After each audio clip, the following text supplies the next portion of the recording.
So again, finally, any questions about what ultimately happened in this event, guy? Are we all good about this part? Okay. I'm going to close this up. I don't need to save that. Okay, everybody who turned in, do you guys all still have your Castle file that you made, that you turned in for assignment 2.4? Does everybody have a copy of that? If you don't, hang on one second. I'm going to go to our server really quickly. If you don't have your copy of it, go ahead and connect to the server. I'm just going to drag a file out of the server for you there that you then can just download and use. I'm going to steal one of your all's files to actually do this, so hopefully everybody's okay with that part. If I pick your file to drag out, don't flip out. Here, let me see if I think I have one of my own. So I'll have one of my own, and I'll just go ahead and upload that one. Hold on one sec.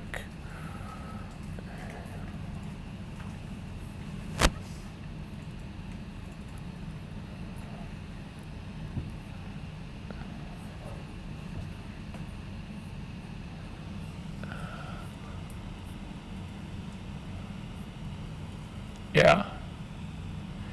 So if you don't have one, simply go to our server, and in the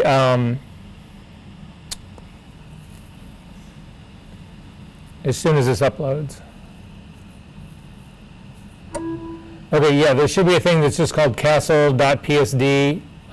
If you can go ahead and just download that. Don't run it from the server. Don't open it from the server, because then it'll keep referring back to the server, which will make your work painfully slow.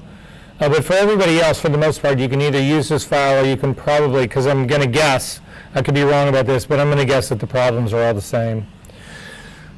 So, does anybody not have this open? Okay. What I'm going to do right now, if we take a look at my file right now, or this is my copy of the file, I have the base layer here. Actually, I want to show everybody something about layer ordering here. So I'm going to turn on all three of my layers. So this was the center layer, was just showing the sky. The top layer was reprocessed just for the castle. And then the base layer was actually all about the grass. So these are the three of them together. But layer order in this matters. So actually somebody turned in a file and it looked like this. I'm going to grab my base layer and I'm simply going to click and drag it up in space, and you'll see I'm going up in the layer stack. When you want to change layer order, you need to pay attention to these. See the little blue line right now? The little blue line is telling you where this is going to drop. And right now the little blue line is between the layer I'm using for the sky and the one that I'm using for the castle. If you want to take it all the way to the top, you need to drag up here, and now you'll actually see that there's a blue line above the top, and I'm going to click and let go up there.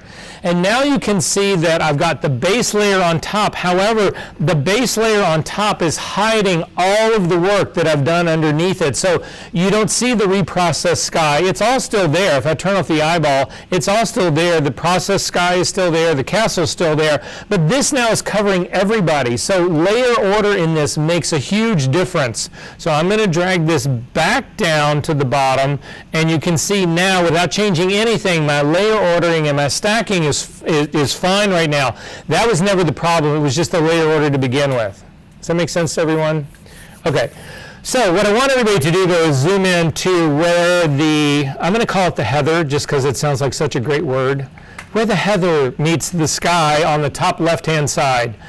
And you can see that we have a problem. If you take a look at my edge, again, I'm assuming if you guys did the quick selection tool without modifying it or refining it, it should look very similar to this. If yours doesn't look like this, so what I'm talking about right here is you can see this edge where the grass is really blown out, and then the grass starts, and then the sky. So you've got a good sky, you've got good grass, but then there's a transition between the middle.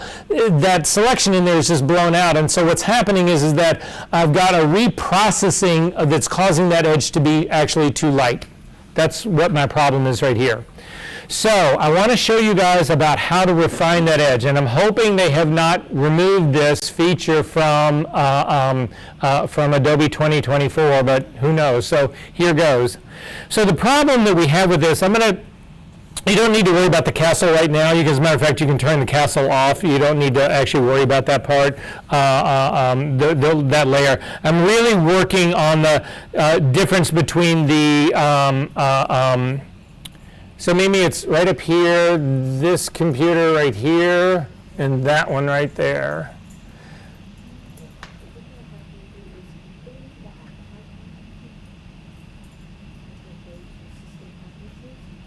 I'm going to continue this. I'm going to let those guys deal with that part. So, all right. So anyway, we need to refine this edge.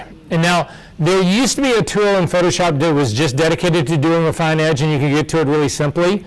They've now taken that tool and they've rolled it into the Select and Mask workspace. I will show you how to work with it there. But personally, I prefer the way it works when you isolate the Refine tool edge on its own, especially if you're just starting this work out, because if you guys have done any work with the Select and Mask workspace, whatever, it can get confusing. When you work with it a lot, you'll learn it, you'll understand it, you'll be fine. But at this stage of the game, I think using the just the Refine tool isolated on its own actually works out considerably better. So this is how it works. The problem that we have is the mask that's on the sky layer. So I'm now going to select the mask. So you need to select what you want to refine first. So the problem is the mask. So my middle layer, my second layer is the sky layer. If yours is the third layer, that's fine. Just select the third layer to make it active, and then select the mask. And you'll know the mask is selected because there's little white brackets that go around it. If you click on the smart object that's next to it, then we would be editing the smart object, not the mask. So you want to make sure that you've selected the mask, and you got the little brackets around the mask, so that's what we're ultimately going to work with. Then if you come up to your select menu and you just click on the drop down and you come down, you'll actually see that you've only got select and mask workspace in here. That's not what we want to actually use. So instead, and I don't know if you have to do the modifier key before you hit the select menu or not. Mimi, thank you. Hold down the shift key and then go to select menu again and down to select and mask. And what happens is that instead of going into the Select and Mask workspace, we come into the Legacy Refine Mask tool. And this is the one that we want to work on, because this is the one that's actually going to show you how the tool works.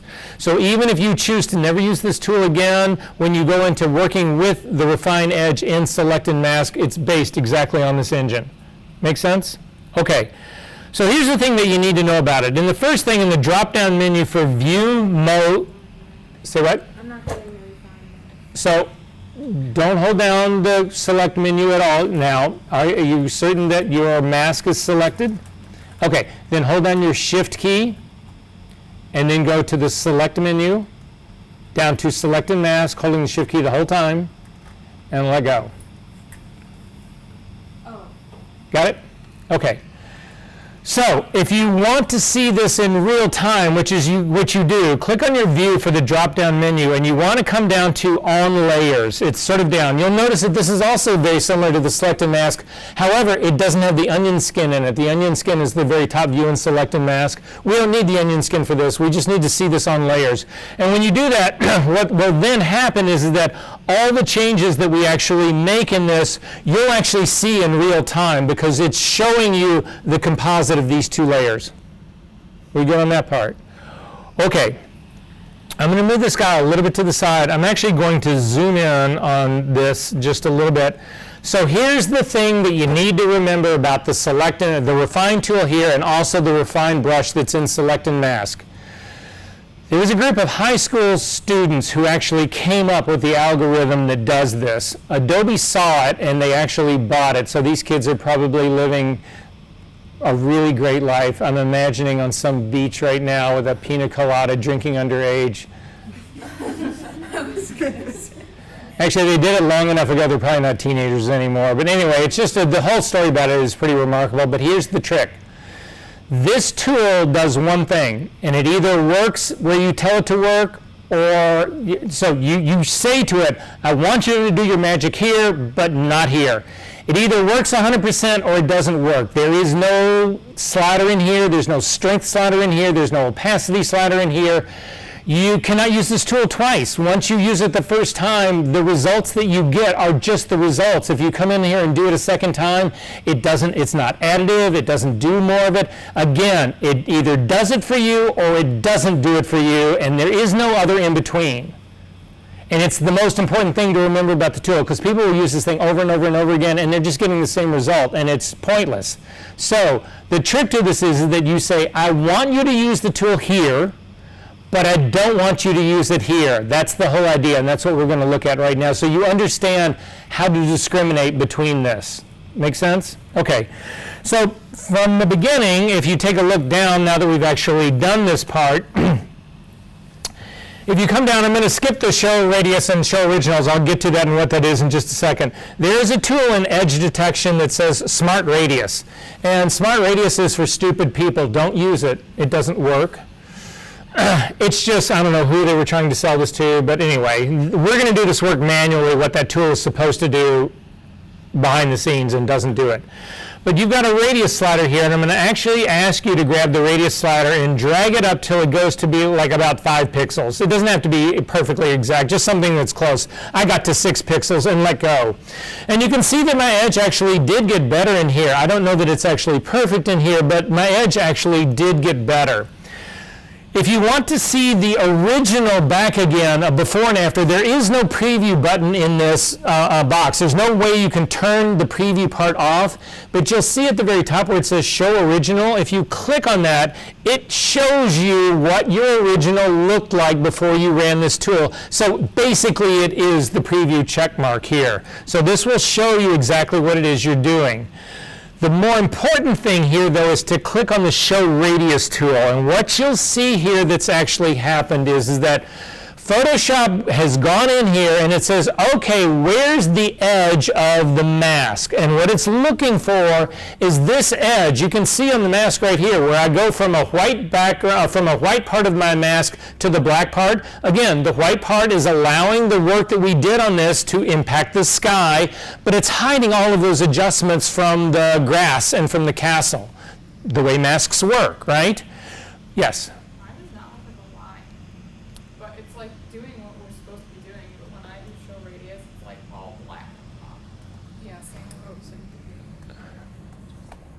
Wow, hang on. Who else is? You have to like move it over, because I had the same thing, but I just like moved the picture. Oh, so hold down the space bar. You'll get the hand and just shake it. Wow, that's scary.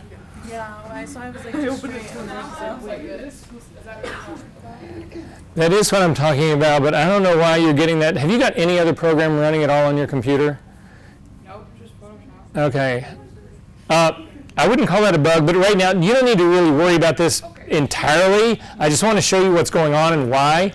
So what we've done here, if we now, with the show radius actually on here, maybe this will change things, we'll see.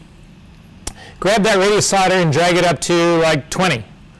And you'll see it just gets wider. And so what this is saying is that, okay, you're telling Photoshop where to run this magic algorithm that those teenagers made. And you're saying, I want to run it on all of this. The problem we have with this, though, is that this is a destructive thing, and it's happening on areas of your image that you don't need it to happen to. So it's happening way down here in the grass, and it's happening way up here in the sky, and that's not where you want this to be. You want it to only be in that edge that we need to fix. Do not, because otherwise you could go in here and say, well, yeah, I'm really going to crank this mother. I'm going to take it up to 200, and then you're going to run it on your whole image, and your image will just disintegrate, right? So that's not what to do in here. You need to be really discriminating about this. So I'm going to go back down to my 5 again.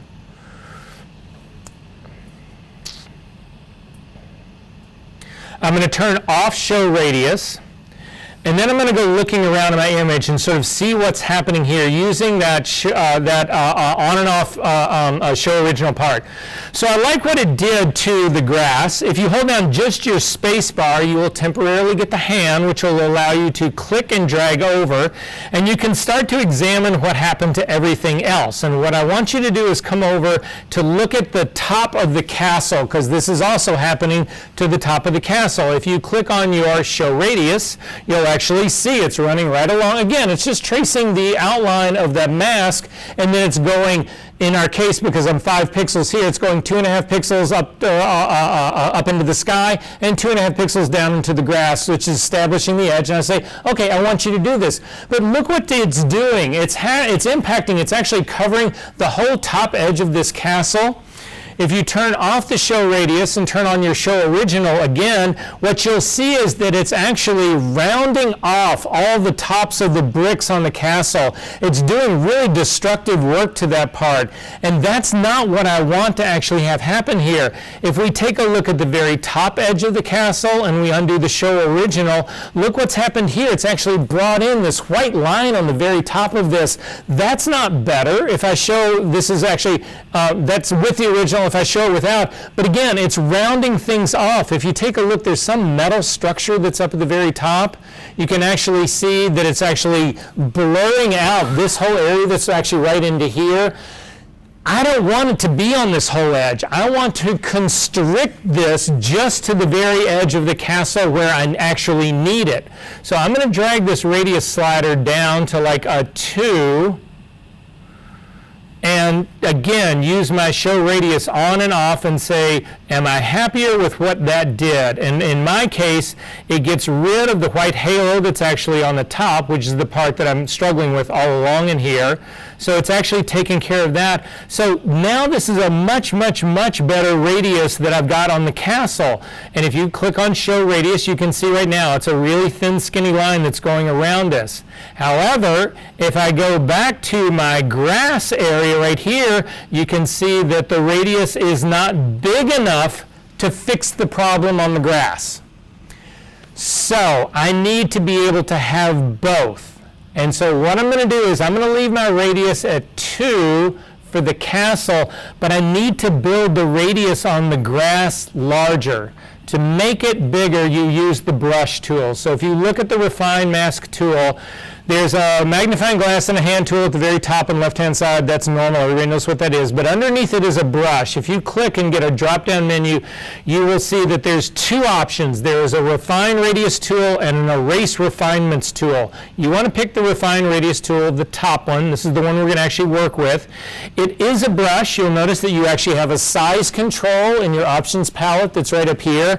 I never use that. I just use the controls, the bracket keys that are just to the right of the P key. I'm going to use the open bracket, the one that's immediately next to the P key, to make my brush smaller. And what I want is I want to get a brush size that will just cover the area of the grass that I'm having the problem with.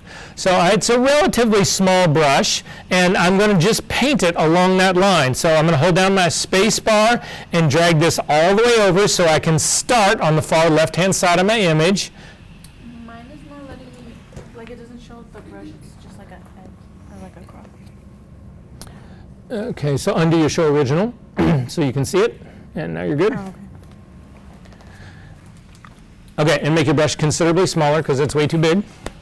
So I'm going to watch my screen here and then you can do it. I'm going to click and start to drag along this edge and you'll see it actually makes things black. It actually makes things worse. That's just showing you where this thing is painting. And so I'm painting along here. This would be a great thing to do with your tablet if you actually have it up and active. If not, I'm doing mine with that trackpad right now. And I'm going along here. You can actually paint back over stuff. Again, you'll see that there's no opacity slider in here. That's not going to actually happen in here. But then once you get down to the I'm getting down to close to my other edge here. I'm going to simply let go. And you'll now notice that, okay, it's now worked on this. So this is what's happened. I'm actually going to click on Show Radius again, and what you can see now is that I've made that radius larger for this area of the grass, but you can see here on the very edge, let me scooch my screen over, again holding down the space bar to get the hand. As I start to work my way down the castle, this part is still only that being controlled by the radius slider right here. So you don't even need to be watching your image. You can simply do do this with your show radius on. This is what's happening. Look up at my screen. You can see it's allowing me to change the width of my radius in a very specific area. And I'm going to take this all the way down just to the point where I touch the edge of the castle and stop, because the smaller radius that I've been working with all along is perfect for the castle, and this larger radius here now is working for me on the grass. I'm going to uncheck my show radius and then go back to do my show original on and off, and you can actually see that this is actually doing the job that I want it to do. It's making this whole thing much better. Is this working for everyone? Okay.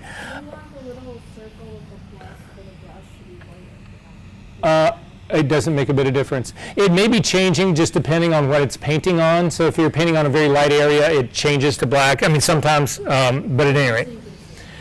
So holding down the space bar and the command key, I get the magnifying glass that will make my image bigger, but if I add the option key to it, the little sign in the middle changes to a minus, and I'm going to zip out of my image so I can take a look around the rest of it and I can get a better idea of what's going on in this whole area. So again, I'm going to turn my show original on and off, and I can see it's pulled out the halos on the top of the castle. It's made the transition between the grass and the sky much better. That's all working for me. But now I'm going to go over to the other side, and I'm going to take a look at specifically the trees. So now I'm on the other side of the castle, because the castle part is fine, but I'm looking at the trees that are on the other side that are right next to the castle. Again, the trees where they meet the horizon, because that's where my problem area is. I'm going to do show original on and off, and you can see that for the most part here, it's also having the same problem that I had with the grass. It's missing parts, but not everywhere in here. You can see little bitty highlights in here. So I'm still working with my show radius, with my refine radius brush. I'm going to hold down the space bar and the command key just to do zip in one little place right here. And I can see where my problem is right along this edge. So I'm going to continue to do the refine radius tool on this edge over here on just the little tops of the trees to bring them all back, to get rid of the little white halos that are on parts of it, and to bring the rest of it back. Hold down the space bar to get the hand so that I can scooch over a little bit more, and then just continue to paint this work over. So I'm going to do all the way over until I get to the sand dunes.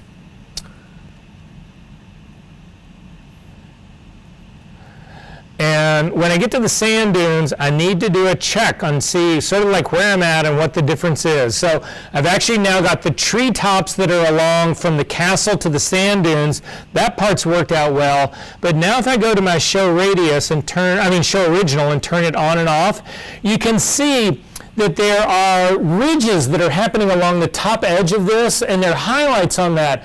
Those actually show me dimension. So those are actually small little hilltops that are back there. If I run my tool on this, the Refine Edge tool on this, it just flattens that thing out and then gives me this weird a white line that runs along the top. I don't want that. So I don't want to use the radius tool on here. Again, if you turn on show radius, you'll see it's this white line that's running right down here along this. It's saying, okay, run that tool on it. But in my opinion, it makes this thing worse. I want to get rid of this tool. I don't want it to work on the sand dune. So to get rid of it, you click on the radius, the brushes that are at the top. You come down to erase refinements. This tool you can make considerably larger, because all you're going to be doing is removing that 2-pixel radius that we set up in the very beginning, the edge detection. So I'm going to just come down to the edge, and I'm going to click, and I'm dragging across the very top of the horizon part. You'll see it gets really bright. That's okay. It's just showing you where it's going. I'm going to let go of that, and you can see it brought back those little hill details on the top. If you look at what's going on behind the scenes and do the show radius, you can see I'm painting out where the radius actually is. I don't even need to see the image. I know what needs to happen. I can simply drag along this whole line, and you'll see that this tool removes the radius that we've actually established in here. And I'm going to go all the way over to the edge of this guy and simply get rid of all the rest of it. And so this is what I end up with. I'm going to zoom back out just so that you can see my tool and what really happened here. Get this out of the way as much as I can. So you can see in this work right here, does this kind of look like the drawing for Frasier that they used to do, the intro, yeah, anyway, it was sort of like the thing of Seattle. Yeah, it kind of looks like that. Anyway, so you can see I've got a very large radius up here for the grass. I've got a much smaller one around the entire castle. I go back to a larger radius along the grass here, and then I completely eliminate it along this edge. So this is the essence of this tool. This is exactly what I told you. The only control you have of this tool is, do I want you to apply it here or not? And how big of an area? Where do you want me to apply this magic algorithm, and where do you want me not to apply it? Those are your only options here, period. Make sense? And so for me, this has now actually been refined. There is a whole set of edge refinement tools that exist right here. These are very similar to the ones that existed in Select and Mask. And I told you then, don't use any of these tools here because they're better ways of doing this work with far more control that we will get to very soon. So I don't use any of these adjustment layers. You don't want to do any of that shit. However, your output here does matter. In the output drop-down menu here, you can actually do this as a selection, which is kind of pointless. And you can do it as a layer mask, which what that means is it's simply going to refine this layer mask, which is what we do want it to do. If you pick new layer, what it'll do is it'll actually do the work to the layer mask, and then it'll create a new layer, and then it'll apply that layer mask, which is destructive. You do not want to do that. You could do a new layer with a new layer mask, but again, I'm not destroying anything on my smart object layer. I'm just modifying the mask. I've already got this mask saved, so I don't need to worry about that part. This is just going to be the next version of it, so that would also work for me, but it's a redundant thing. It gives me another layer that I don't really need. New document is destructive. Again, it'll create a completely separate document, but it'll actually build this layer, then it'll apply the layer mask, which is destructive. You'll lose the smart object because you can't apply a layer mask to a smart object, so it rasterizes the smart object and then removes half of the pixels of it. Again, not a good idea. And then finally, a new document with a layer mask. If you wanted to generate a second document of this with a layer mask intact, that would also be fine. You just end up with two images. But I'm going to leave it just on layer mask, and I'm going to go ahead and say OK. And now I've got a refined image. Questions about this?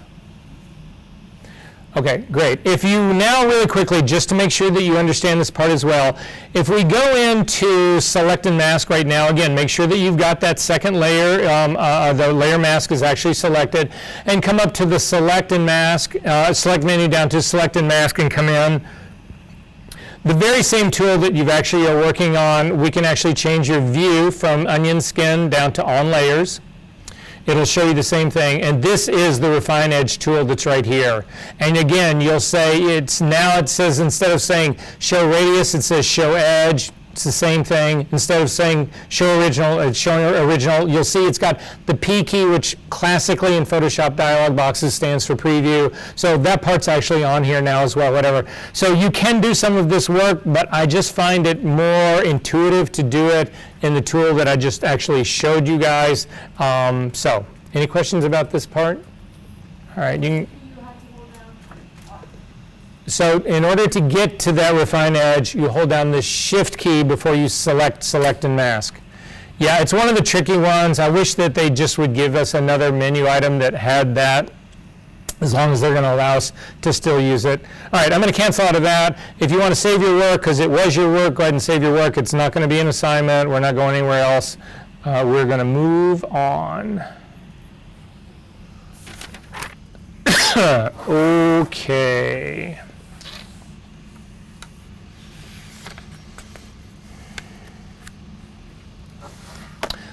What is the single best selection tool in Photoshop?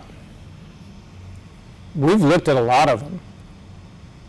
Quick selection tool, magic wand tool, color range, select and mask workspace. We've looked at all of those guys, right? But what's the best selection tool of all? You're going to hate this answer. Everyone hates this answer. It's the pen tool. So how many people in here have ever used the pen tool, tried the pen tool? Well, raise your hand up high. You should have scars on your hand or something from doing it, right? Yes. I've tried it. I hated it. It just took off on me. I hated everything about it. It's the worst fucking tool in the world, and I will never go back and use it again, right? And it's so complicated. No, there's just so many. Oh my God, if you look at the pen tool alone, there's like 8 of them. Or so, I mean, it's just like, okay, you're really telling me this? All right, so here's the deal.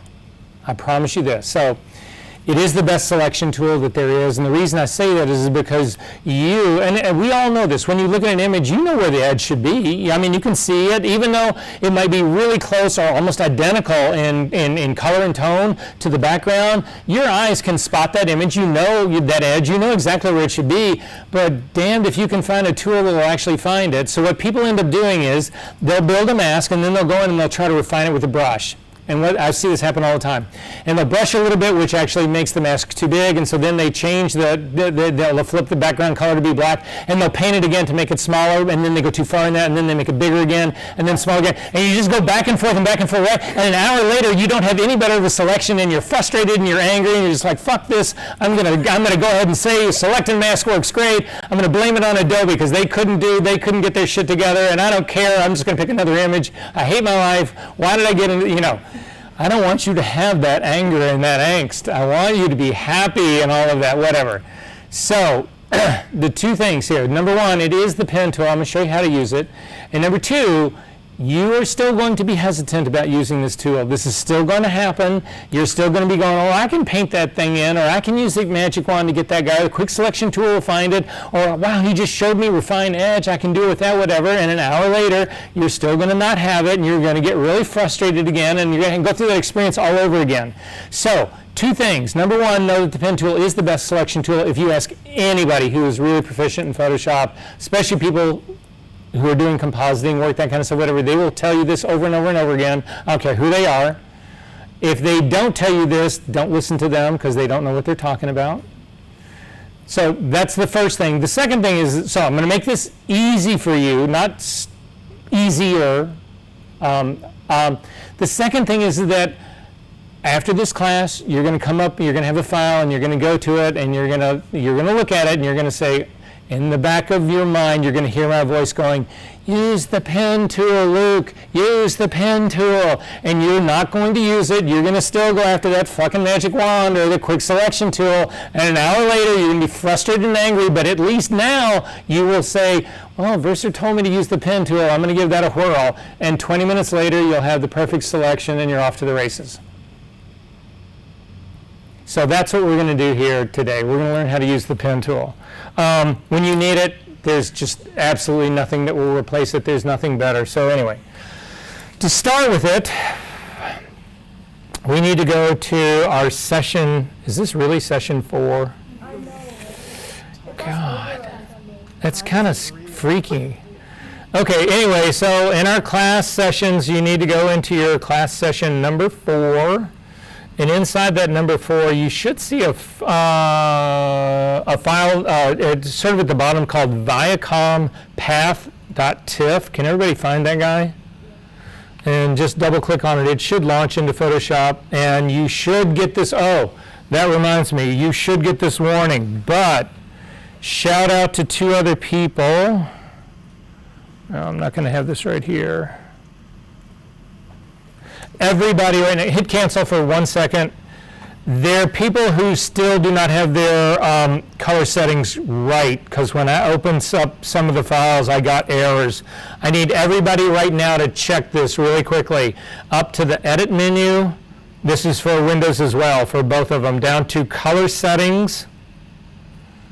And make sure that you've got this North American Prepress 2 checked. I had a lot of people, not a lot, I had several people who were giving me files, and their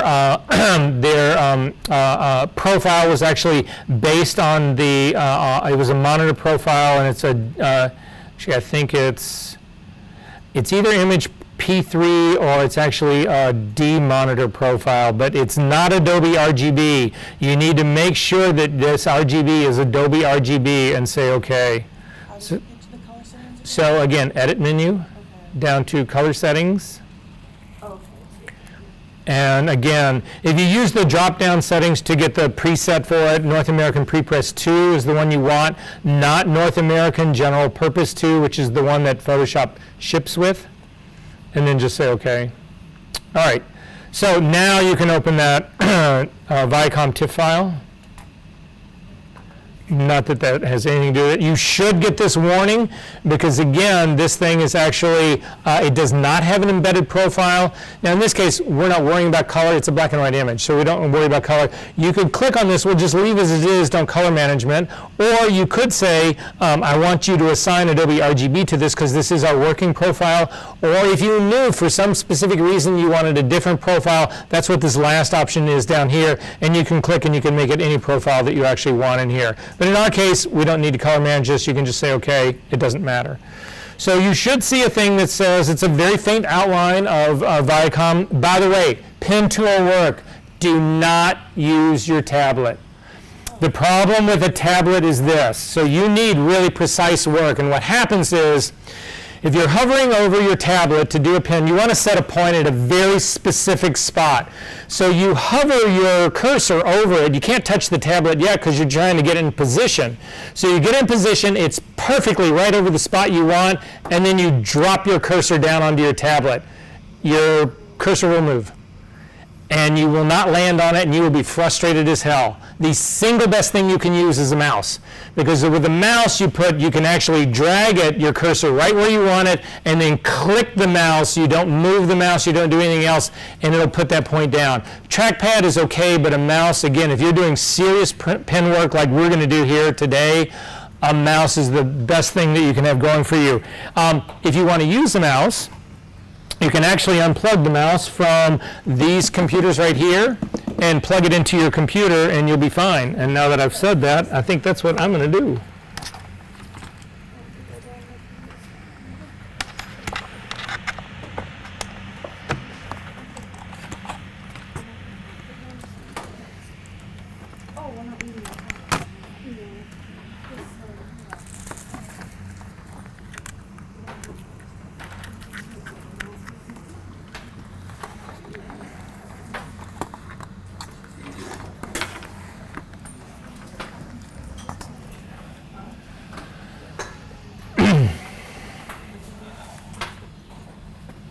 Don't forget to put it back.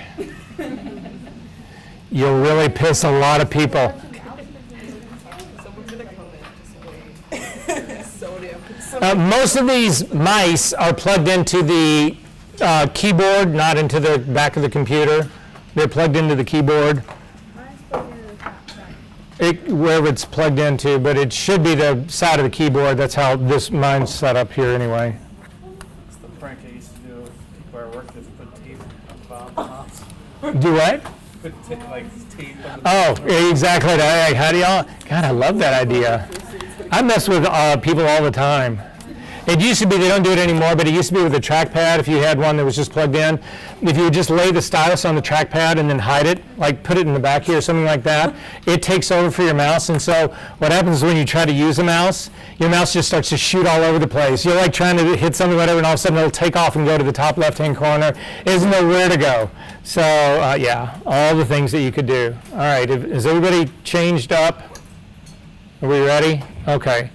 So to get to the pen tool, if you take a look at your tools that are on the right-hand side, it's actually down right underneath the hand, the dodge and burn tool, whatever. It looks like a pen point. It's sort of like, so take a look at my screen to see what I'm talking about. It looks like the nub, the end of a pen.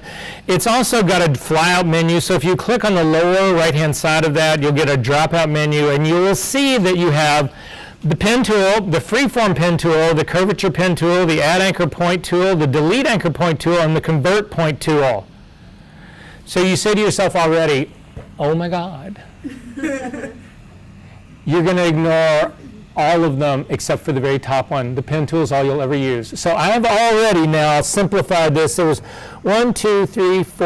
6 tools. I just made this thing 85% easier for you to use because you're only going to pick one tool ever. You don't need another tool ever. I've never used any of those other tools. They have all sorts of promise. If you become a really pen tool crazed person, then you can figure out what all those other tools are. But you should know this. Just to give you some idea how important this tool is, there are factories in India that do nothing but pen tool work, nothing but pen tool work, and they employ thousands of people who all day long, all they do is pen tool work. So you can send your images to them. They charge 9 cents an hour. So if you want to support that kind of slave labor, go for it. But you will get your stuff back. And the reason this happens is you need to think about this. We're going to do relatively simple stuff here. I have a really good friend who shoots cars. They do, and they don't shoot a ton of cars anymore because most of it is now all CGI. And the reason it's so easy to do CGI for cars is that they take the design drawings for the cars, the design drawings that they use to manufacture all the parts, and they put that together, and it's the base for their CGI. So they don't have somebody in there generating a car from the ground up. They're just using the assets that they already have. Makes a lot of sense. But at any rate, for people who retouch cars, they do this. They send them to the factories in India to actually do this, and they come back, and there's a path for every single everything of the car. Every screw, every rivet, every nut, if you look at a windshield wiper, I don't know how many parts are on a windshield wiper, but there's a path for every single element of the windshield wiper. They come back and they have hundreds of thousands of paths. And the reason they do is it gives them this just ultimate control. They can do anything. Again, it's what I said to you guys before. If you can make a good enough selection, you can do anything. And so, anyway, just to give some context to this. All right, so with that said, you're going to select the very top one, just the pen tool. The shortcut for it is the P key. If you never change that, you'll be fine. If you take a look at your options menu up at the top again, that's where your eyes should go immediately every time we do this, is again, you make a new tool selection, your eyes should be up at the options panel at the very top. If you click the little drop-down menu up here, you'll see that you can either do a path or shape. You want to make sure it's set to path. Again, if you never change this, these are all sticky things. You'll never have to worry about that part again. And then all the way over to the other side. You can ignore the icons in the middle for just a second. I'll show you what those are in a little bit. But you want to go to the thing that looks like a gear. And if you click on that, you'll get a drop down. This is where you can control the properties of your pen tool. Now, in the old days, you didn't get to do this. In the old days, you only had one color. Today, in this day and age, whatever, you can actually change the color. And the reason that this really matters is that if you're working on a predominantly blue image, you do not want a path that's actually being drawn out in blue because you'll never be able to see it. You can click on this drop-down menu and change your path to any color. It doesn't make a bit of difference. The default is this sort of like medium blue, whatever. That's how I'm going to leave mine. But just realize that if it gets too hard to see what you're doing, you can change it here. You can also change the thickness of your path. This is also something that you didn't used to be able to do. I'm going to leave mine at 1 pixel. You don't need to change that part. Other than that, it's not going to help you any other way. But the key to all of this, the most important part here is the rubber band. You want to make sure that that is checked, and it's not on by default. So go ahead and check this guy. Then again, to get rid of this menu, to get rid of the flyout menu without making any mark on your image, because right now, if you click on your image, it's going to lay down the first of your pin points, and you don't want to do that. Simply click on the word Adobe at the very top, and that thing will fly back and closed. So again, and then the final, you want the check mark here where it says auto add and delete. I have a quick question. Yes. So let's say I work on a colorful picture. When I change the color of the path, it takes one path at a time. It doesn't change all of them. I don't quote me on this, but I think it changes all of them. But I could be wrong. Okay. I could be wrong about that. So it's worth trying it. Yeah. Okay, so with that being said, I'm going to use my keyboard shortcuts to zoom in. Right now you can see these are guidelines that are on here. I don't want to see those guidelines, so I'm going to hit Command H to hide them. If you just simply want to get rid of them, and you can, there's no reason that they're not going to help us with this pen tool at all. Hit Command H to bring them back and simply come up to the View menu, down to Guides, and over to Clear Guides, and just get rid of them. They're not going to help you at all in this. Then I'm going to zoom in to the V. That's where I'm going to start in this. So I'm going to hold down the space bar, the Command key, and I get the magnifying glass, and I'm going to zoom in on the V. And I'm going to make it pretty good. Again, and it's a trick to realize about this because this becomes a big issue of debate. The closer you zoom in, the more precise your path will be. but there's a limit to that, or there's a limit to working that way. Because you can zoom in so close that it'll actually take you an hour to outline this V because you're almost doing it a pixel at a time. Don't zoom in that close. You want to let the tool do its job. That's what we're really doing here. So I'm zoomed in this case. I'm at a 400% here, but the image that we're ultimately going to do this on a real image. We're not going to be zoomed in that tight. So you'll get a feel for this, but just realize that this tool, we're going to leverage what the tool is designed to do. And I can just say again, let it do its work. But I'm getting a little ahead of myself. So watch my screen, don't do this yet. I'm going to show you really quickly how the tool works, and then everybody's going to start doing this, and this is going to be one of those things. As you're learning this, if you stumble across something or it's not working the way you want it to work or expect it to work, whatever, stop me. I do not want to lose anybody in this part of this, because if I lose you now, whatever, I'm not going to get you back on this one. So if it doesn't work, Versa, hey, no, that's not happening to me, something else happened, blah, blah, blah, we'll fix it, okay?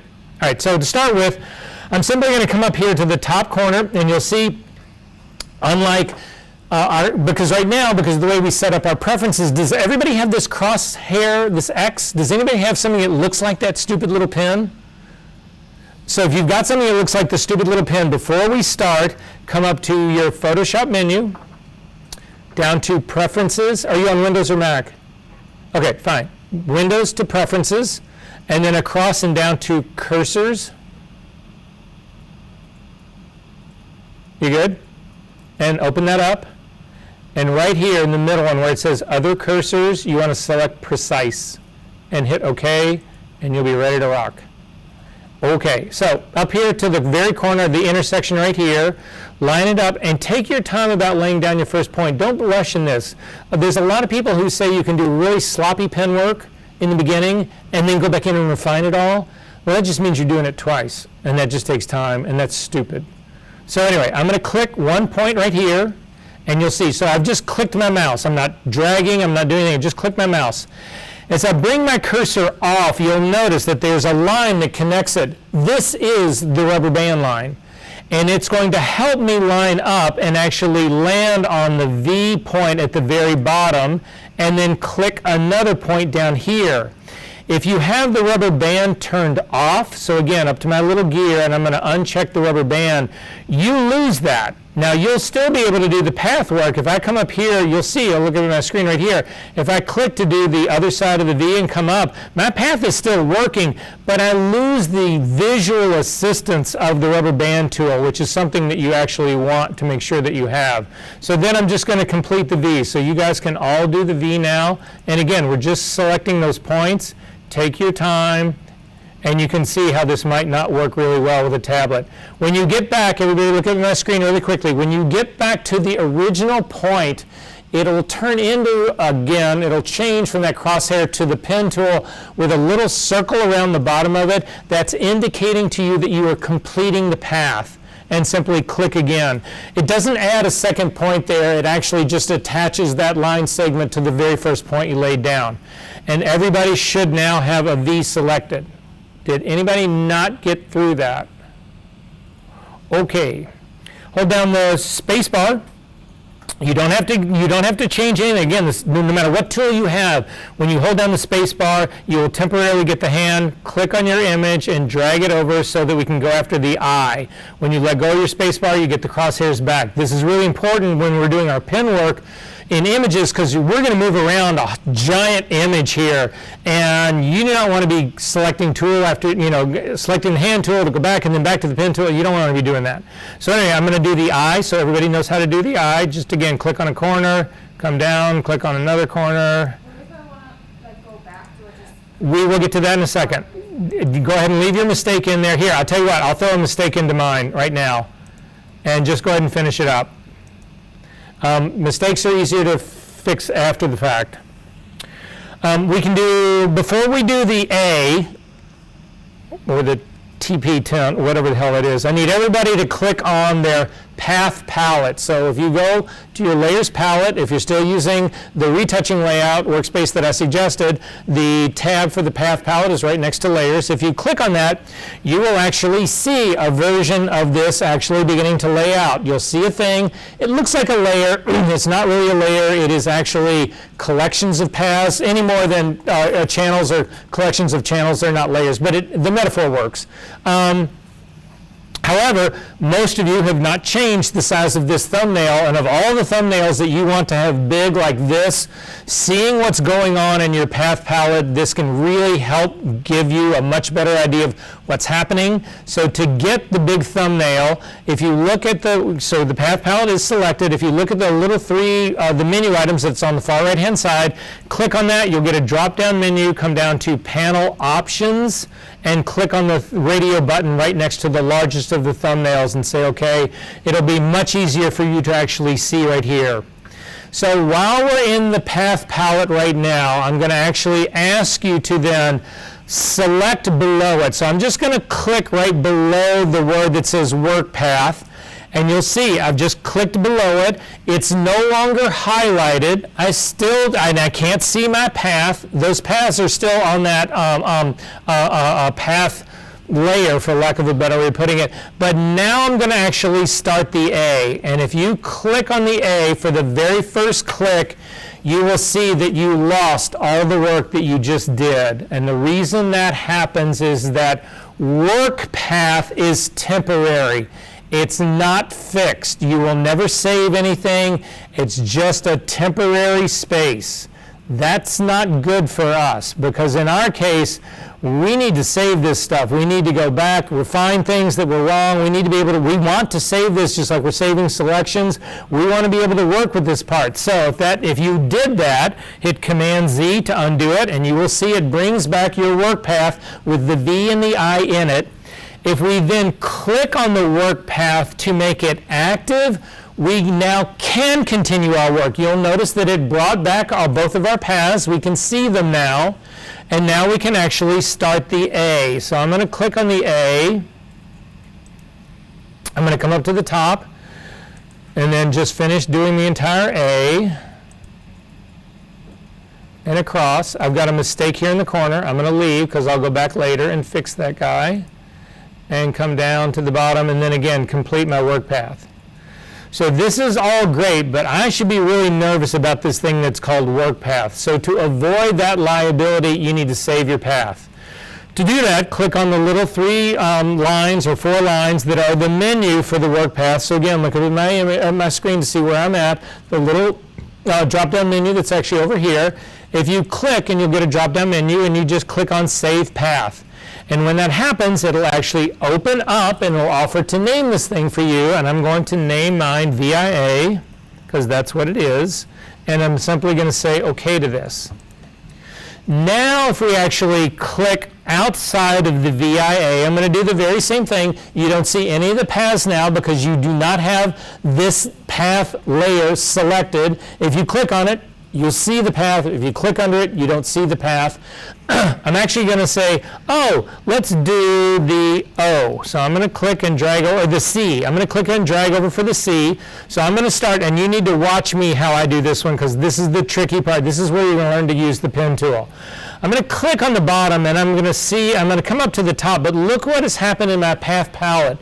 It started a new work path. Every time you start to work on it, if you haven't selected a dedicated path to do this on, you're going to get this temporary work path. But remember, you're fine working with it, but you better periodically save it or keep it in some way. If it stays as work path, you will lose it.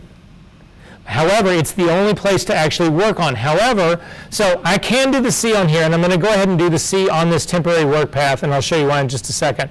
So I'm going to go up to the very top, and I'm going to click again, and I've actually got it now. So here's the tricky part about the work, about doing this kind of stuff. Is anybody in here an Illustrator person? Oh yeah, so the people who do Illustrator is nothing but paths. And so if you're really if you're really good at it, you know a whole lot more tricks than I know about doing this, but so anyway, I always make that caveat, but nonetheless. Okay, so here's the trick. This is how the tool works. So you're going to have to pay attention to this. I'm going to go through this. Watch me do the entire C part just so that you understand how I do it. Then I'm going to let you guys do it, and I'm going to tell you right now, it's going to get bumpy, but we will get you through this part. The gestures are very, very simple to actually do this with, okay? So if you are an Illustrator person, you are really good. You can actually conceivably, you would come down here and try and click and actually drag out to get the entire C, actually to get the shape of it. Do not do that. I'm going to hit Command Z to undo that. Here's another thing about this, as long as I'm at that. If you make a mistake, you are much better going back in history before you made the mistake than you are trying to fix the mistake. So I'm going to click and drag this out. If all of a sudden something goes really wrong, I'm much better just stopping right there, go back one step in history. You still have access to your history panel right here. Just go back one step and then do it again, do the second one again. Trying to fix especially curved parts are really challenging to do. So again, I'm trying to make this a tool you can use. So here's the trick. I'm going to use, if you reimagine this is a clock face, that's how I'm going to imagine it. I'm going to click on something that's right around 10:30. So here's the trick.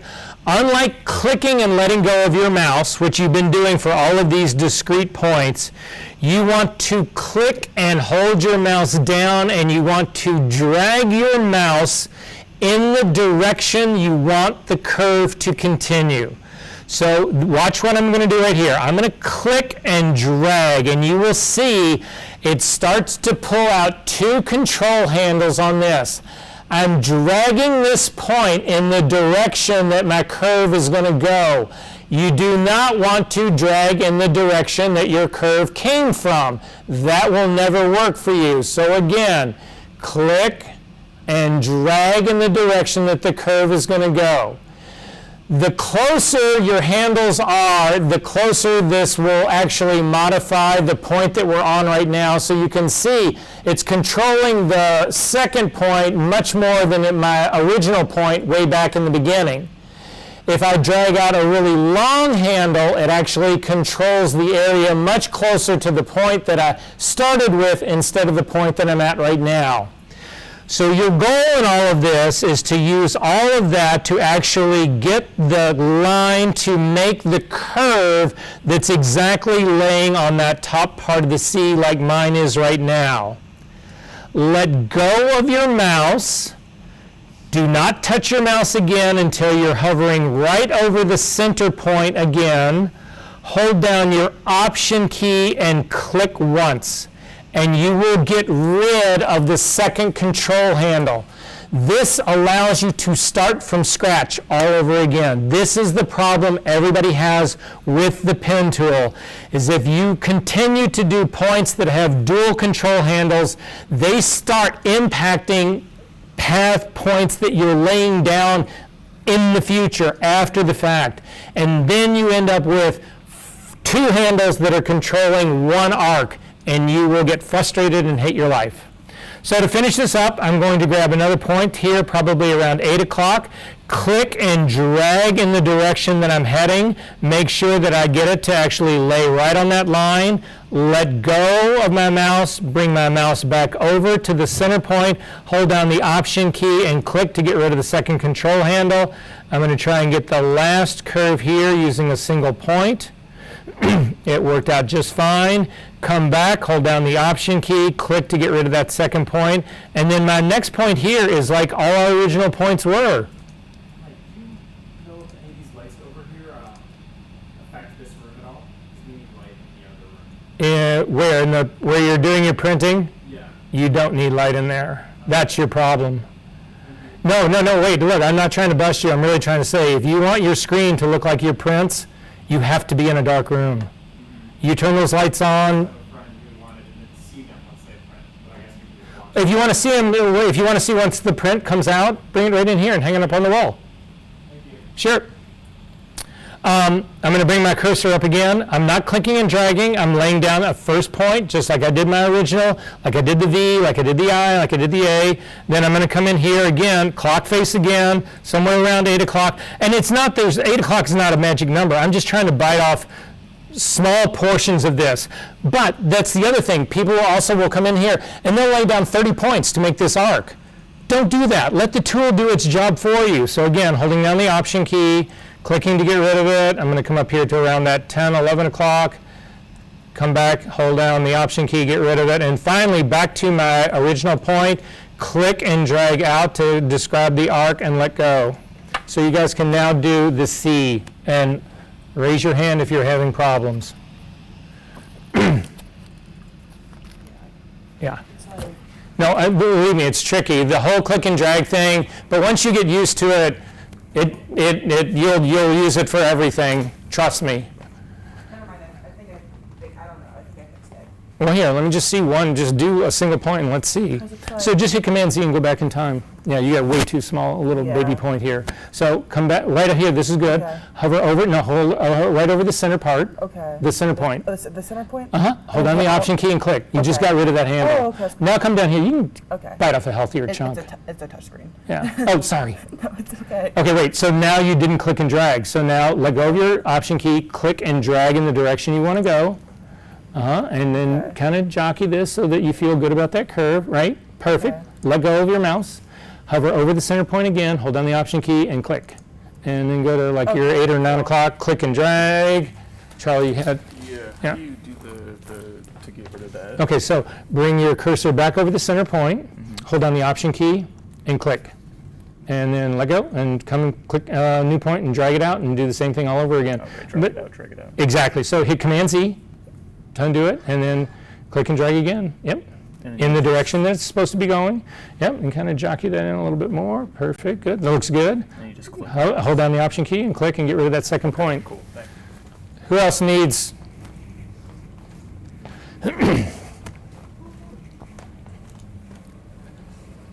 So I put that one down, and then this is curved.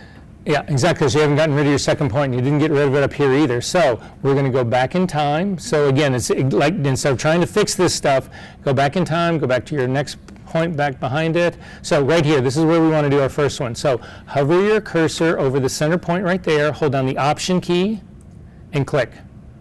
Got rid of that second line. Let go of the Option key.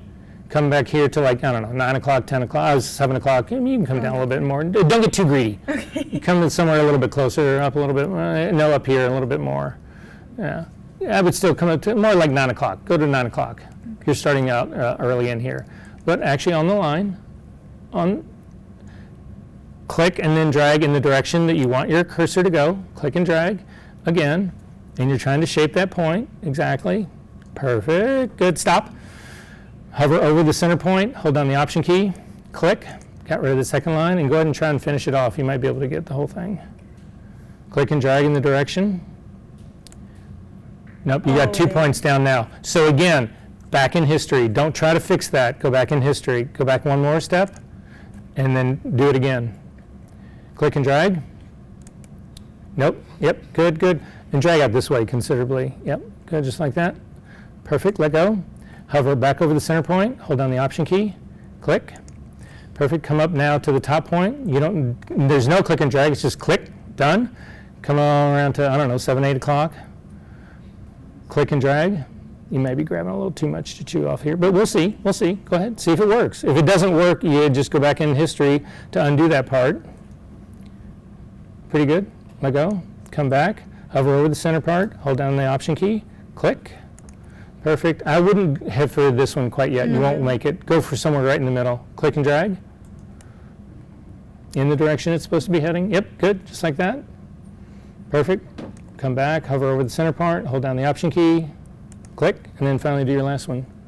Click and drag. Yep, you'll get a feel for it. Let go. Perfect. Done.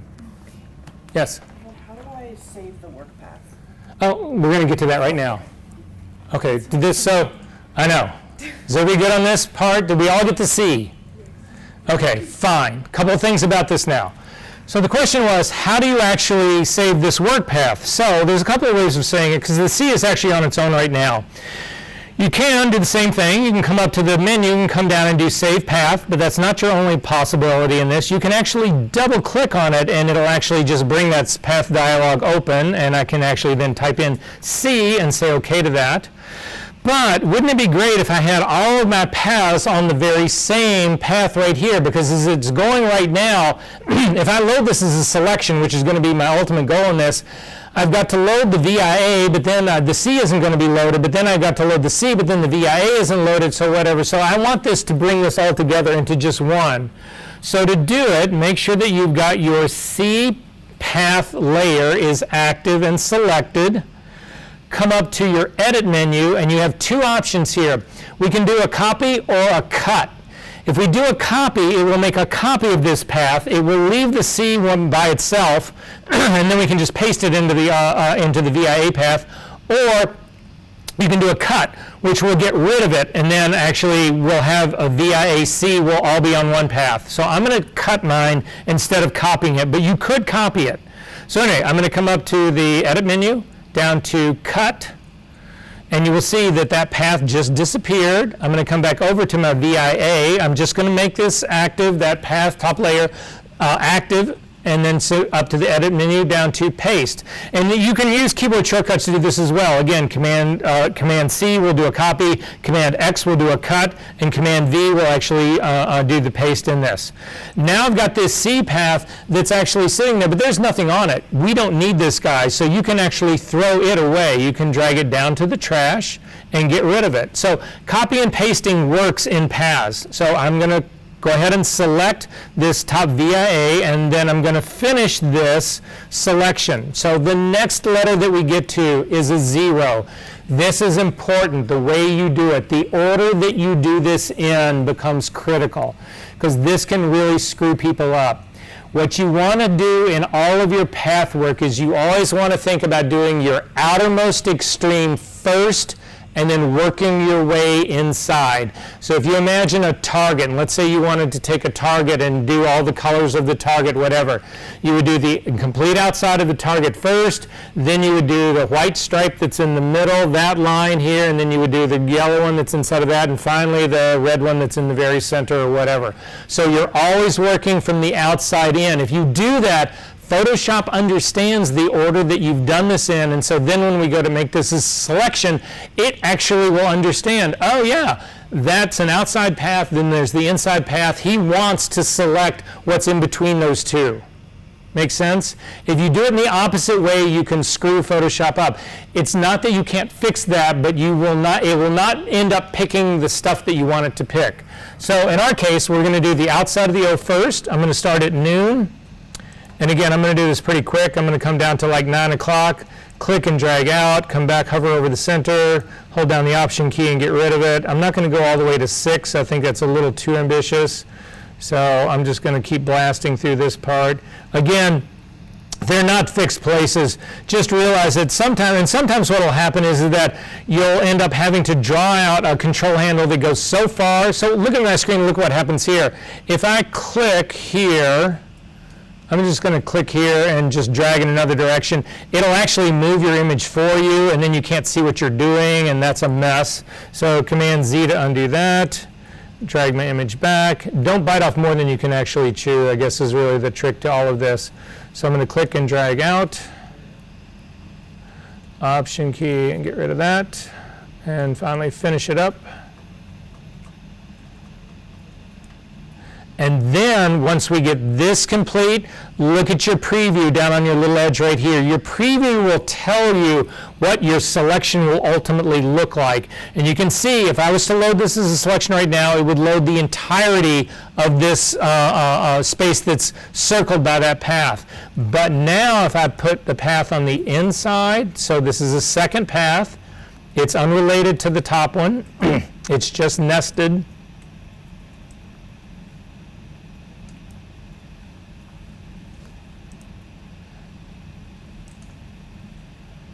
I've done this a million times in this class and only ever used a trackpad. What was I thinking? And now look at your preview. You can actually see it, understood the nesting.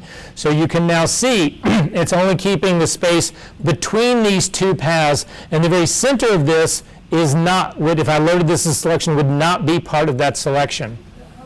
How did you do that again? Sorry, I got stuck. What part did you get lost on? No, I just did the outer and then how. Then just click on the inner one and start there. Oh, okay, so Yep. it just does it Yep, automatically. no need- exactly. Okay. There's Yes. not doing that. It shows like when I look at this little inside part, it still has the white on the inside.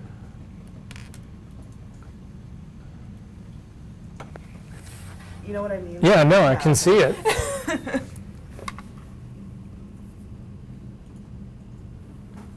Yeah.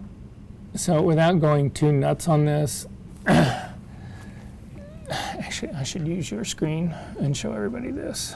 Anyway, come up, see these, that looks like two squares. This one? That one Yeah. right there. Click on the drop down. Okay. You need to try excluding overlapping shapes. There you go. There it is. Okay, thank you.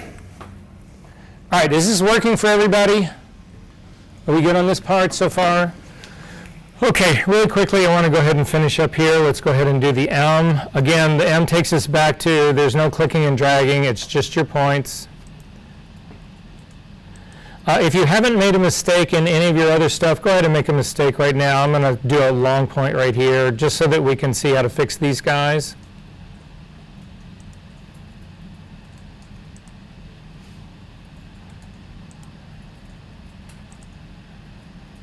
Okay. Is everybody good on this part so far? All right. Typically at this stage of the game, you've done a lot of work. I would save this guy. So for us, just again, come up again. This is not part of your homework, but it's just a good habit to get into, saving your work periodically, hoping that this doesn't crash on you. Make sure that you save it as either a TIFF or a Photoshop file. Okay, so now how do we fix the problem? So you can see I've got one problem that's sitting right here. I've got a couple of other problems. But what you'll also notice here really quickly is I just want you, while my path, this is the path that I still just finished working on, and you can actually see all the points on this path. However, on the O, you don't see any of the points, and that's because this path is not selected. You need to select a path before the points show up, and then you can modify the points. To modify this, it's not the pen tool, it's actually, and I don't know why they don't put these two together, they should be, but if you take a look at your tool palette over here, you'll actually see that there is the T key that's right underneath it, which is the text key. If you don't know this, you should know this. All the text that you lay out in Photoshop are all paths. Every minute, and that's why you can change the size of text without worrying about resolution issues. You can make your text giant or small, make it giant again. You don't worry about it falling apart. Remember when we did the car thing, we made the car really big and really small and really big again, all fell apart? Well, in the old days, that used to happen with type as well, but now they've made type as mathematical. These paths are all described as as mathematical equation. So it's very simple to make them smaller or bigger without having any of that resolution degradation at all. So anyway, that's probably why the text tool is there, but the tool we're looking for is the one underneath the text tool. By default, it's the black-headed arrow. If you click on and hold down the flyout menu, you will see you have a path selection tool and then a direct selection tool. We're going to pick the path selection tool first. It's the black-headed arrow. It's the one that's on by default. And now if you hover over the outside of your O, I can still see both of my paths together. If you click on the outside of the O, you will see you no longer see those control points, the path points on the M, but you do have the ones on the outside of the O. If you come into the inside of the O and you click on that, you'll actually have the path points for the inside, but you lose the ones on the outside. If you hold down your space bar and you get the hand, you can actually center the O, because I'm going to show you another really quick trick. If you click outside of, I've just clicked outside in an area where there is no path, none of our paths are now selected.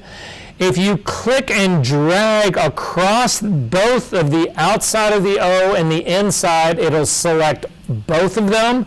Again, you can copy and paste these things. You can do all of that kind of stuff. Actually, to show you what I'm talking about, let's just copy that. So I've selected both the paths. You can select multiple paths in another way. So I'm going to click outside my path to deselect that. I'm going to click on the outside O, hold down your Shift key, and click on the inside O. It will allow you to select multiple ones. I am going to do a copy of this now, so up to the Edit menu, down to Copy, or the keyboard shortcut, Command C. Then I'm going to create a new path that doesn't have anything on it. So I'm going to come over to the drop-down menu on the side of my path palette, click on it, and I'm going to say, give me a new path, and I'm going to name this new path O, and say OK. And with the new path sitting down there, I just do Command V, which is paste, and it'll actually put a copy of my O right down there. If I don't need this anymore for whatever reason, I can drag the entire path into the trash and get rid of it. So there's all of this flexibility exists in working with paths. Are we good about this part? Everybody good on that part? Okay. Select the inside and the outside. So you can just grab the black-headed arrow and click and drag across everybody. Make sure that the path is active. If the path layer is not active, you can see. So mine is not active. If I click and drag across it, nothing happens because the path needs to be active. Now I can click and drag across and I have them both. Good? Okay. The problem with this is, though, if we hold down the space bar and go back to our M, I want to fix this mistake that I made on the M. So I'm going to click on the path to actually select it to get to my points. But now if I click on this is the mistake point that I made right down here in the lower part. If I click on this and move it, it moves my entire path. That's not going to work for me. That didn't do what I wanted it to do. So I'm going to hit Command Z to undo that part. Instead, what you need to do is pick the next tool down under this, the white arrowhead. So click on the flyout menu, come down to the Direct Selection tool, and now come over, and what I want you to do before you select this, I want you to just notice, actually let's just click outside of it so you don't see any points again. Then I know I need to fix this lower point right here. I'm going to click on the path with my Direct Selection tool, and what you'll notice now is that I get nothing but white points. I don't have blue points here anymore. If you click on the point that we need to fix, I'm going to click on this guy. What you'll notice now is that this little point down here turned blue, but everybody else is white. That means that they are all anchored, and now you can simply click on that blue point and reset the tool to fix it. If we had a mistake with multiple points, you can actually hold down the Shift key and select multiple versions of this, and then when you click and move stuff, it will actually move both points at the same time. I'm going to hit Command Z to undo that because that just fixed my problem. I'm going to hold down the hand to get on the space bar to get the hand, and I'm going to go back to, there's a point here in the very beginning on my eye that I put a mistake in deliberately. Again, I'm just simply going to click on the point up at the very top. You'll see it turned blue, everybody else is white, which means it is the only point that I'll move and I can actually fix my path. So this is how you do it after the fact. Are we good on that? That is the pen tool. That's all you ever need to know. If you actually look in our Session 4 folder, there's a PDF in here called Pen Tool and Path. If you look at this, this explains everything. Now this is done in a very old version of Photoshop, so you don't have like line thickness or pen color, but you have all the important part, the whole the whole click and drag part, all of that is all in here. This is actually where I learned it from, and it still works to this day. So just know that that reference is for you. This is when I look at this to make sure that I am still making a recording. I am. Okay, so back to this. So why have we gone to all of this trouble? So I'm going to load this thing as a selection. How would you suspect I can load this path as a selection? There's a number of ways. If you look down at your icons at the very bottom, you'll see a circle that looks like marching ants. If you click on it, it loads, in this case, because I only had the eye selected, it loads it as a selection. I'm going to hit Command D to deselect. I'm going to select outside the eye and just make sure I've got my whole path is active, and click on it again, and now everybody's marching ants. That's one way of doing it. Command D to deselect. But as I've said before, if you have a thumbnail and you hover over the thumbnail and hold down your command key, your thumbnail hand will turn into a hand with a little selection of marching ants around it, and click, and that is how you load it as a selection. It is the simplest way to load selections in the world. It works in layers, it works on layer masks, it works in channels, it works in paths, it works damn near everywhere. So I've got a selection going. I'm going to go back now to my layers palette. I'm going to click on the Viacom because I want to put a blank empty layer above this. So I've just selected my second layer because I want to place my new layer above it. And I'm going to click and add an empty layer on top of that. And then I'm going to select a red color. So I'm going to pick on my foreground color picker.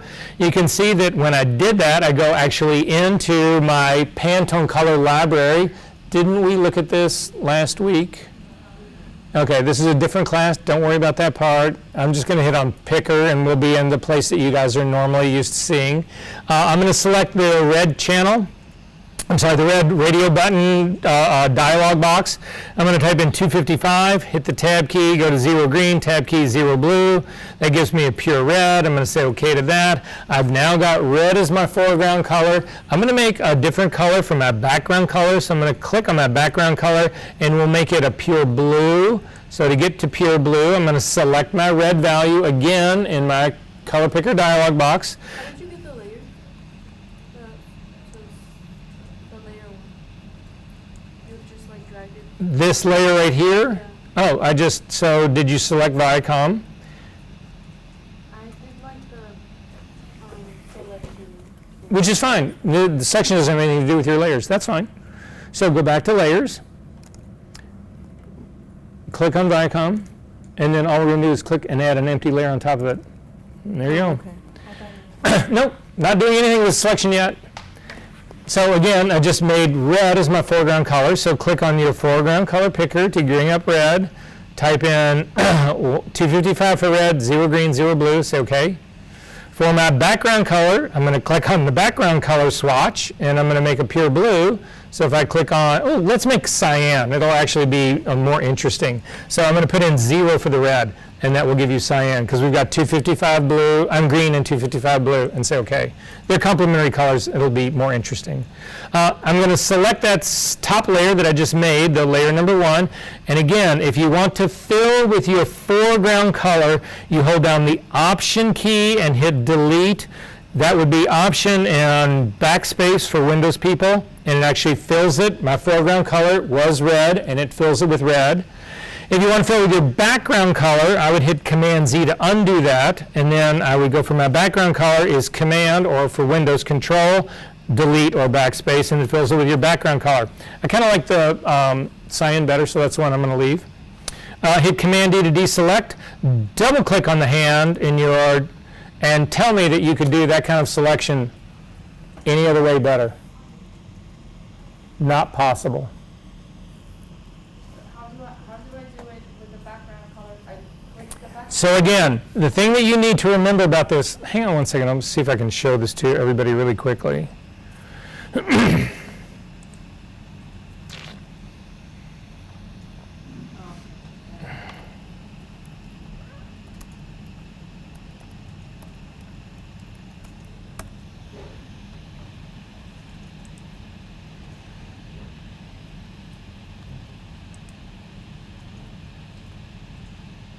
All right, so you have a keyboard right here. These two keys right here on Windows and on Mac represent, this key right here is always the background color. They're in the same order that you see in the layout. This one next to it is always the foreground color. So you pick one of those, whichever one you want it to be. Again, and if you change your background colors, this is always the background color. This is always the foreground color, plus the delete key or the backspace key in Windows. All right. So I now want to do a dovetail, and this is the tricky part. This will be the last part we do here, and then we're actually going to work on a real image. I'm going to zoom into the M. What I would like to do is I would like to select the spaces that are below the bottom of the M part right here. So the spaces that, here, I'm showing you with my mouse right here. I want to select these guys right here. I want to actually fill those with a different color. So if we go back to our path palette right here, I could actually do this. I'm going to turn off my visible layer here so that we can still see just the outline. It's easier to do the selection part here. But I'm going to go back to my path palette right here. And what I could do is I could actually create a brand new path. And I'm going to call it Dovetail. So dovetail is just it's a term from people who make furniture and joinery. If you imagine this is a dovetail, it's where things actually mesh together. That's basically what I'm going after here. I want to make something that fits into that M perfectly, right? So that's what. So I could try to make a brand new path again. I could actually hit the P key to get the pen tool, and I could come in here and I could try to click on this and then come up here and click on this and then come down here. And what do you think the chances are that this is going to be a perfect fit? And I mean perfect. Slim to non-existent. It just isn't going to be possible, right? These points are laying in a 1 pixel dimension, right? There's 1 pixel. So if I come in and I hit the pixel just to the right, I'm off. Just to the left, I'm off. Just above it, I'm off. Just below it, I'm off. Any of the diagonals, I mean, the likelihood that I can hit that 1 pixel, it's impossible. It's never going to happen. Besides, it'll take you too long to do. So instead, what I'm going to do is this. I'm going to I'm going to just go back in space. So I'm going to undo this. So again, in my history palette, I can simply go back to deselect. I am going to do that new path again, though, and call it Dovetail. And say OK to that. Then I'm going to go back up to my Viacom path. I'm going to select, it doesn't matter which of the ones arrowheads you select. I'm going to go ahead and leave it with the white one. And I'm simply going to click and, oops. I actually have to click on the arrowhead. And I'm going to click and just drag across the M. And you can see it selects all my points. There's one that's missing down here in my lower right-hand corner. It's a white point right here. And there's actually another white point on my other one over here. So this means I've just selected these points. I don't want that to be the case, so I'm going to select out of here. I'm going to go to my black one instead, and then simply click on the path. It'll select all the points for you. I'm going to go up to my edit menu and do a copy. I'm going to come down to my dovetail now and select it and do a paste. And you'll see that this just made a copy of my dovetail, of my M, and put it in the dovetail. So this path is identical to the M that was on the Viacom, and it's in the same spec. It's in the exact same spot. We good on this? Has everybody got this part? Okay, now I am going to go after the direct selection tool, the white arrowhead, and I'm going to click on the point at the very top peak of my M on the left-hand side. And when I click on that, you will see that point stays blue, but everybody else went to white. And what that means is that no matter what I do, the other white points are frozen. Nothing is going to happen to them. But whatever I do to this top one will change. So for instance, I can click on it and move it around. This is how we adjusted stuff. You already know that. I'm going to hit Command-Z. However, you can hit the delete key and get rid of a point. And now you will see it got rid of not only that point, but it got rid of the 2 line segments that are attached to it. I'm going to do the very same thing on this point that's down in the middle. I'm going to click on it, and you'll see it turns blue. Everybody else is now white. I'm going to hold down my Shift key, and I'm going to click on the other point at the very top, and then hit the delete key.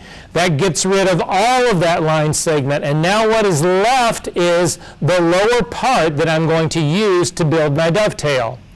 Hit the P key to get the pen tool and come over. It doesn't matter what point you select. I'm just going to do some weird shape on the bottom because all I really care about is the dovetail, the teeth part. So I'm just going to use my pen tool. I'm going to click on the bottom point right here.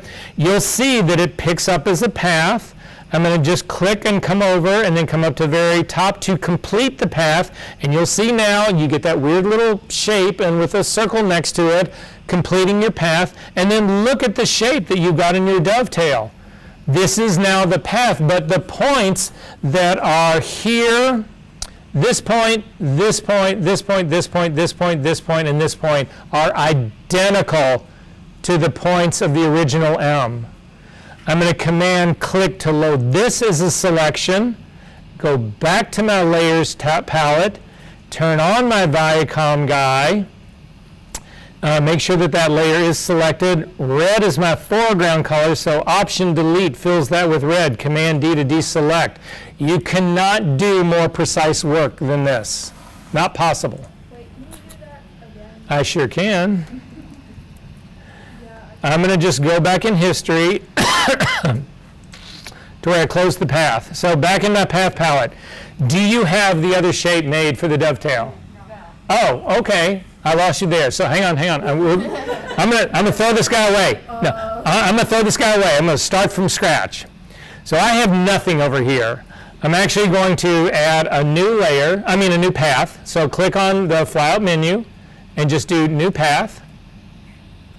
We good on this?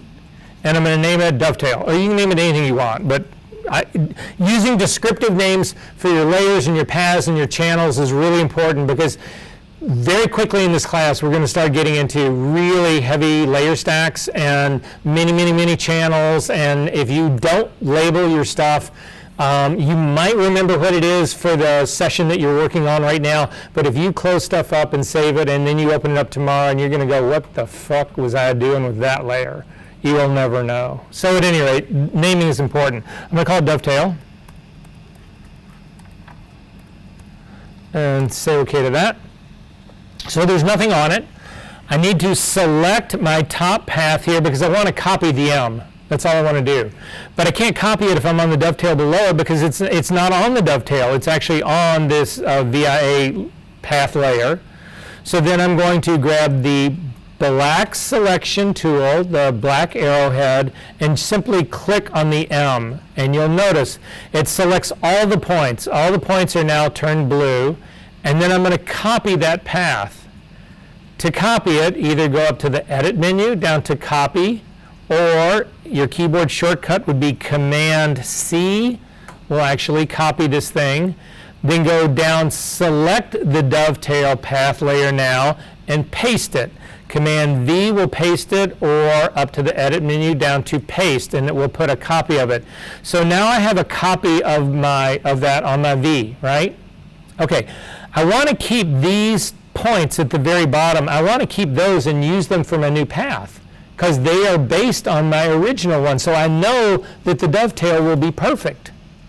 So, but I want to get rid of the rest of this path. To do that, select the white arrowhead, come up to the very top and click on the top point. I'm on the top left-hand one.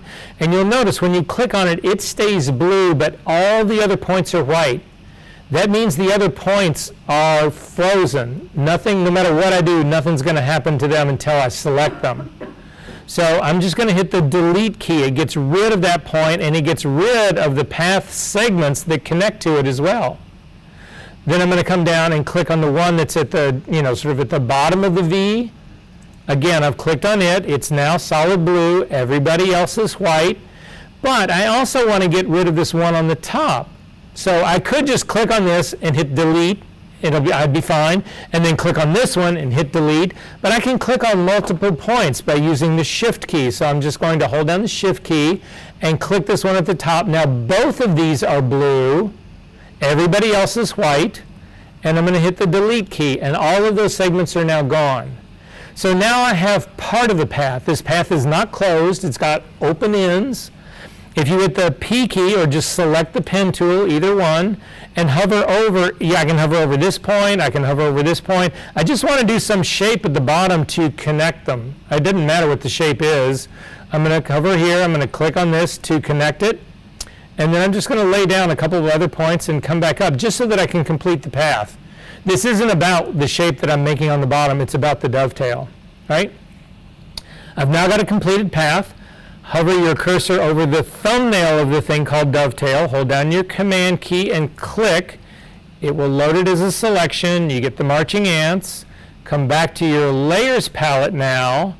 Turn on the Viacom eyeball for that layer. Make sure that that layer is selected so that I can fill this selection with color on that layer. Red is my foreground color. Option delete fills with your foreground color. Command D deselects. If you hold down your space bar and your command key and you zip in here, you can see that this has now been done on a pixel level. But it is perfect. Did that work? Everybody else good on this part? Have I convinced you? We'll see. You don't need to save this. It's not part of your homework. You can close it up. You can save it if you want to and go revisit it. We're actually going to work on our final file here.